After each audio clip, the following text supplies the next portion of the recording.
Welcome to Geek Philosophy, where we love geeky wisdom. If you're new to the channel, I'm Brian, and today we're going to be diving into the 2024 Dungeons & Dragons Player's Handbook and Dungeon Master Guide. These were the two biggest releases from Wizards of the Coast this year. This is the 50th anniversary of D&D. And both books bring significant updates to the system, making 5th edition more accessible and easier and streamlined for players and DMs. At least that's what their goal is. So let's see what I think about it. By the way, this is not a sponsored video. I bought the books myself.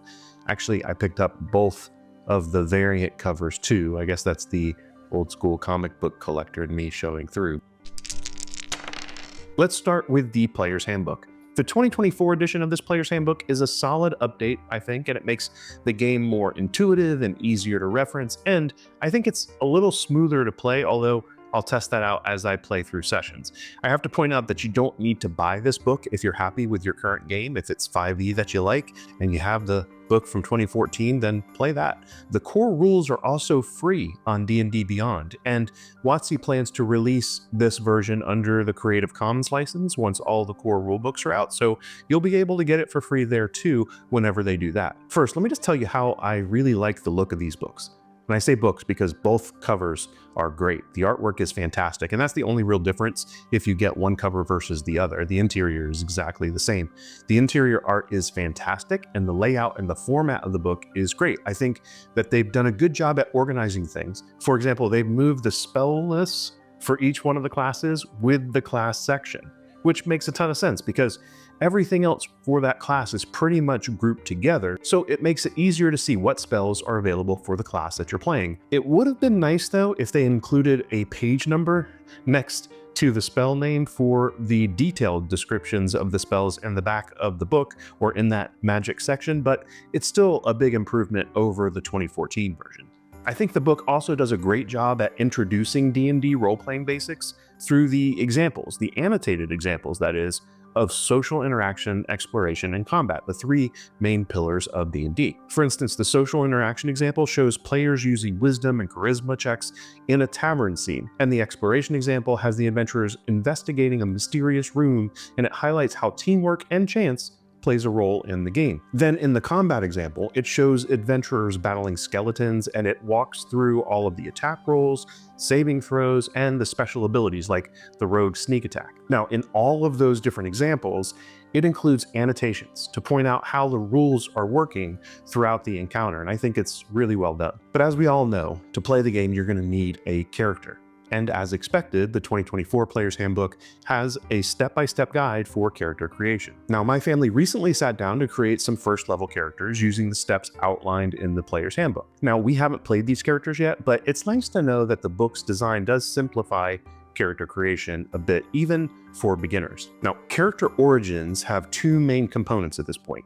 You've got your background and species. By the way, I also appreciate that they've adjusted the term from races to species. I think it's a long overdue change for the game. Like in the 2014 version, your background is supposed to reflect your past experiences, but mechanically it works a little bit different. It grants your ability score bonuses now in the background instead of in the species, and you get proficiency in 2 skills and a tool. You also have a choice between choosing one of the starting equipment packages or 50 gold pieces that you can spend on whatever you like. And when you choose a species, in this version you have options for Aasimar, Dragonborn, Dwarf, Elf, Gnome, Goliath, Halfling, Human, Orc, and Tiefling, and some type of variant of all of those.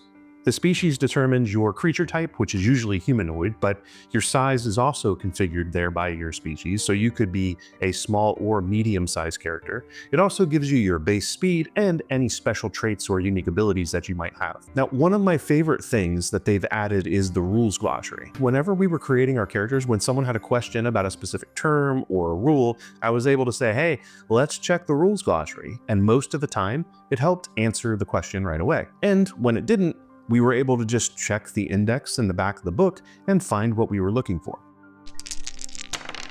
Okay, let's shift gears a bit and talk about the 2024 Dungeon Master's Guide. Personally, what I wanted most out of this book was better organization and a little more information about how to be a DM. It's the Dungeon Master's Guide after all, so it should tell you that.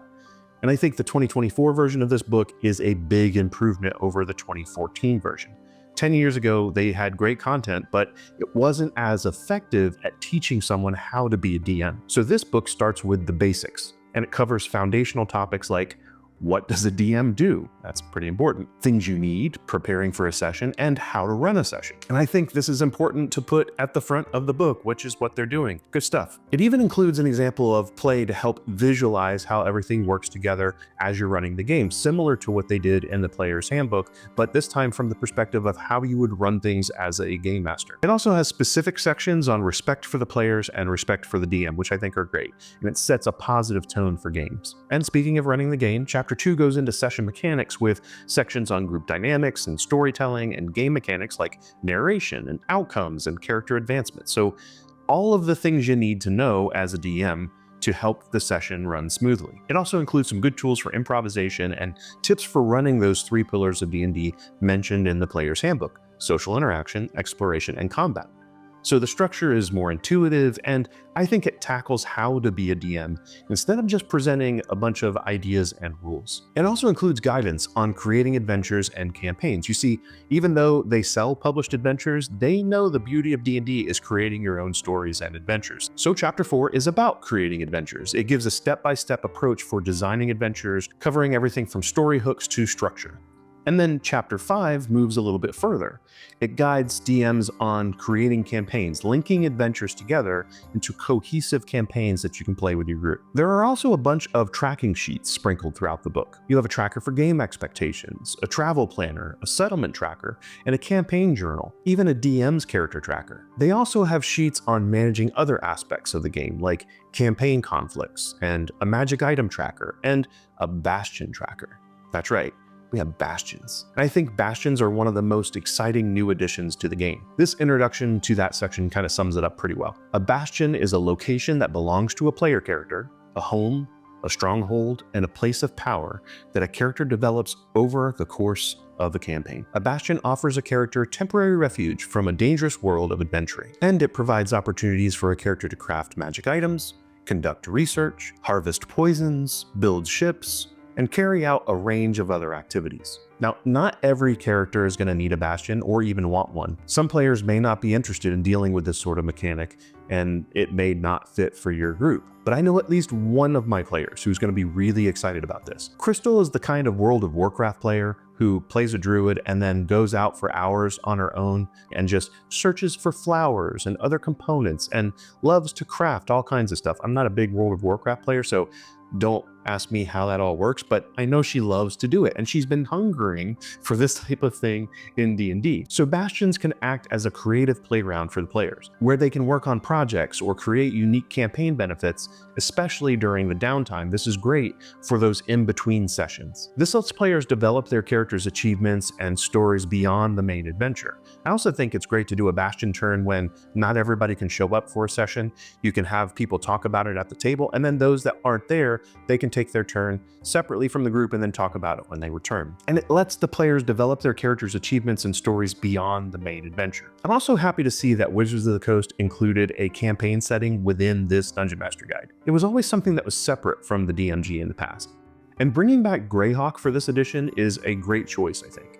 It's one of the earliest official settings for D&D and has a lot of classic elements that are built into Greyhawk itself. So it includes an overview of Greyhawk's basic premise, cultural features, details of the city of Greyhawk, and a bunch of useful maps. But there's even a detachable fold-out map in the back of the book. Kind of old school, and I love that they're doing this. And I think this setting is concise enough to provide just enough inspiration and room for adaptation.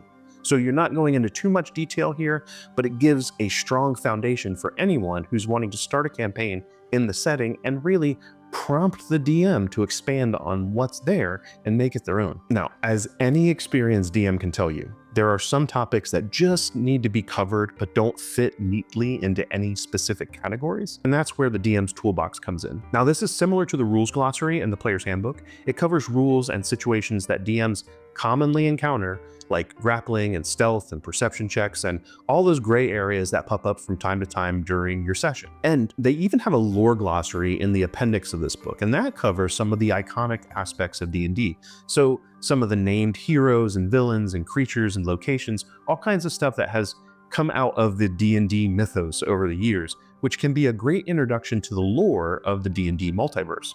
So overall, I think the 2024 editions of the Player's Handbook and the Dungeon Master's Guide feel like a thoughtful and well-executed update to 5th edition. The final core rulebook, by the way, the updated monster manual, is expected to be released in February of 2025, and I'm excited to see what that brings to the table as well. This is all just my take on the new books. Let me know what you think in the comments below. Don't forget to like and subscribe and hit the notification bell and all those things. That really helps the channel, so I appreciate that.